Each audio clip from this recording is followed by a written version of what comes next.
कसम से बाबर आजम ने ऐसी पारी खेली है जिसे गोट पारी आप कह सकते हैं। और आकलन तो यही है कि अगर बाबर आजम इसी तरह मैच फिनिशर, दुनिया के नंबर 1 मैच फिनिशर बने रहे तो एक दिन वो पूरी पाकिस्तानी टीम को फिनिश कर सकते हैं। इतनी ताकत है बाबर आजम में। बाबर आजम की बल्लेबाजी देखकर पूरा पाकिस्तान घुटनों के बल नतमस्तक हो गया है उनके आगे कि भैया अब जान छोड़ दो, निकल जाओ टीम से और दूसरों को भी आने दो टीम में। क्या शर्मनाक हार मिली है पाकिस्तान को। इस हार पर चर्चा करेंगे, लेकिन सबसे ज्यादा चर्चा दो लोगों की करनी दोस्तों बहुत जरूरी है। एक तो बाबर आजम और दूसरा शाहीन शाह अफरीदी। एक अपने आप को दुनिया का नंबर 1 गेंदबाज समझता था और दूसरा जो है अपने आप को नंबर 1 बल्लेबाज। आप अंदाजा लगाकर देखिए कि बाबर आजम कल जिस हिसाब से खेल रहे थे उसने पूरी पाकिस्तानी टीम की लुटिया डुबो दी। लुटिया ही नहीं डुबोई बल्कि पाकिस्तानी टीम को उस कगार पर लाकर छोड़ दिया जहां से अब ज्यादातर संभावना यही है, क्योंकि कुदरत का निजाम तो भारत काम करने देगा नहीं और कुदरत का निजाम यही कहता है कि पाकिस्तान अब इस चैंपियंस ट्रॉफी से बाहर होने जा रहा है। ग्रुप ए में पाकिस्तान भी है, भारत भी है, बांग्लादेश भी है और न्यूजीलैंड भी है। इन चारों में से जो 3 मैच जीतेगा वो तो आगे पहुंच जाएगा सेमीफाइनल में, लेकिन सबसे ज्यादा मुश्किल उसके लिए होगी जो 2 मैच या उससे भी कम जीतेगा। अब यहां पर देखिए पाकिस्तान किसके साथ जीत सकता है। पाकिस्तान के अभी 2 मैच और बचे हुए हैं, भारत और बांग्लादेश के साथ। बांग्लादेश के साथ एक पल के लिए मान भी ले कि वो मैच जीत जाता है, लेकिन भारत तो कभी मैच जीतने देगा नहीं। और बाबर आजम और शाहीन शाह अफरीदी की जो इस वक्त हालत है उसके हिसाब से, जिस पर मतलब इन दोनों का जिक्र खास इसलिए कर रहा हूं क्योंकि इन्हीं दोनों पर पूरी पाकिस्तानी टीम को भरोसा होता है।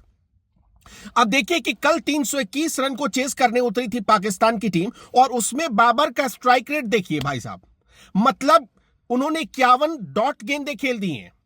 जब आप 300 प्लस का स्कोर चेस कर रहे हैं तब आपने 51 डॉट गेंदें खेल दी। इस बल्लेबाजी पर दुनिया लोटपोट नहीं होगी तो क्या होगी। और इसी बाबर आजम की वजह से पूरे पाकिस्तान में टीवी टूट रहे हैं। बाबर आजम की इस पारी पर लोग लानत मलानत भेज रहे हैं। बाबर आजम ने जिस हिसाब से, मैं स्कोर कार्ड आपको एक बार बता देता हूं ताकि आपके लिए भी सही रहे। 90 गेंदें खेली और 90 गेंदों में बनाए 64 रन, जिसमें 1 छक्का था और 6 चौके थे और 51 दोस्तों डॉट गेंदें थी। 90 गेंदों में 51 तो डॉट गेंदें खेल दी बाबर आजम ने। मतलब आप जानकर हैरान हो जाएंगे कि जब 13 ओवर खत्म हो गए थे पाकिस्तान टीम के, जब पाकिस्तान की टीम बल्लेबाजी कर रही थी तो 13 ओवर में दोस्तों 2.25 के एवरेज से रन बन रहे थे। 2.25 के एवरेज से 10 ओवर में 22 रन था। मतलब पूरा पहला पावर प्ले खत्म हो गया जिसमें सिर्फ 2 फील्डर बाहर रहते हैं और उसके बाद भी 30 गज के बाहर रहते हैं। उसके बाद भी दोस्तों 10 ओवर में सिर्फ 22 रन बना सकी पाकिस्तान की टीम। और कल पूरी पाकिस्तान की टीम ऐसे एक्सपोज हो गई, पूरी दुनिया के सामने ऐसे एक्सपोज हो गई। इस पाकिस्तानी टीम के किसी गेंदबाज को, किसी बल्लेबाज को यह हक नहीं है कि वो नंबर 1 के खिताब को खाता जाए या व्यर्थ करे। अब बाबर आजम की तो बात हो गई, मोहम्मद रिजवान की बात कर लेते हैं। क्या गजब की कप्तानी की है भाई साहब ने। मोहम्मद रिजवान को भी इसलिए लानत मलानत लोग भेज रहे हैं कि उनकी कप्तानी की वजह से ही न्यूजीलैंड की जिस टीम को एक वक्त ऐसा लग रहा था कि ये 250 तक भी नहीं पहुंच पाएगी, वो टीम 320 ले गई। न्यूजीलैंड जब बल्लेबाजी कर रहा था उसी दौरान जो मोहम्मद रिजवान है उन्होंने कुछ एक ऐसे फैसले लिए जिसने पूरे न्यूजीलैंड टीम को सेटल होने का मौका दे दिया। और मौका ऐसे अपने पार्ट टाइम बॉलर को ऐसे वक्त में जब विकेट निकल रहे हैं, जब विकेट गिर रहे हैं न्यूजीलैंड की टीम के, उस वक्त आप अपने पार्ट टाइम बॉलर्स को लगा देते हैं और पार्ट टाइम बॉलर्स को लगाकर सामने वाले को सेट होने का मौका दे दें। और तारीफ करनी होगी यहां 2 बल्लेबाजों की न्यूजीलैंड की।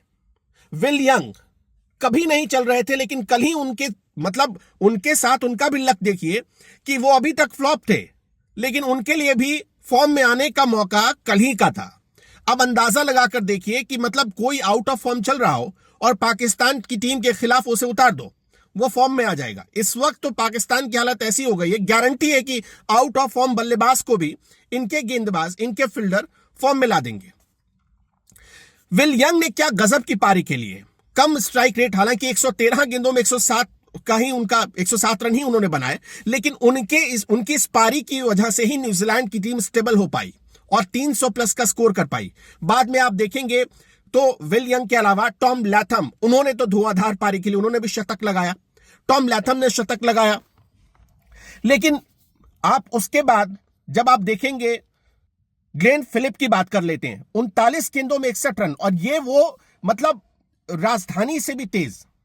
आप अंदाजा लगाकर देखिए बुलेट ट्रेन की रफ्तार से जो ग्लेन फिलिप ने पारी खेली, 39 गेंदों में 61 रन, 4 छक्के 3 चौके, स्ट्राइक रेट रहा करीब 150 के ऊपर का, 157 के आसपास का।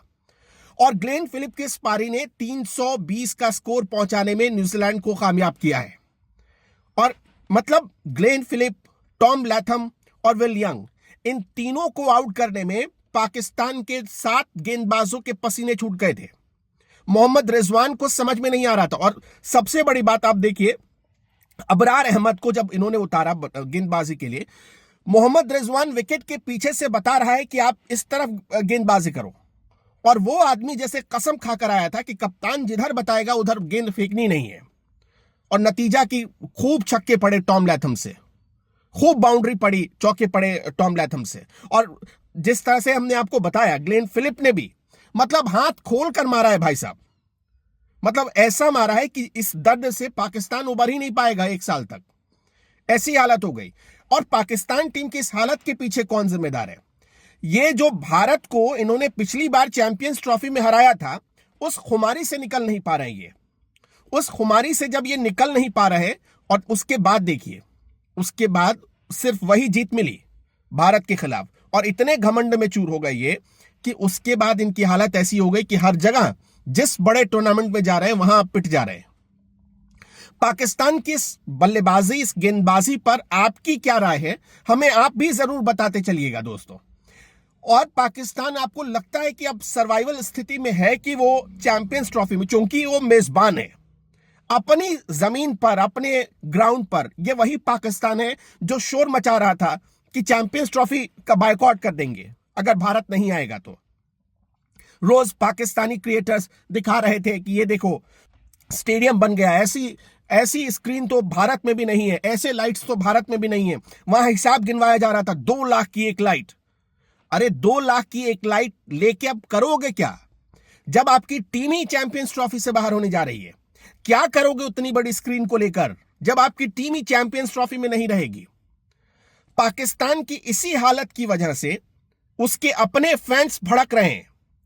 आप जाकर देखिए लोग अब क्या कमेंट कर रहे हैं कि क्या गजब का फिनिशर निकला बाबर आजम। अगर ये 1 आध साल और रह गया तो पूरे पाकिस्तानी टीम को फिनिश कर देगा ये। आपकी क्या सोच है, हमें बताते चलिएगा।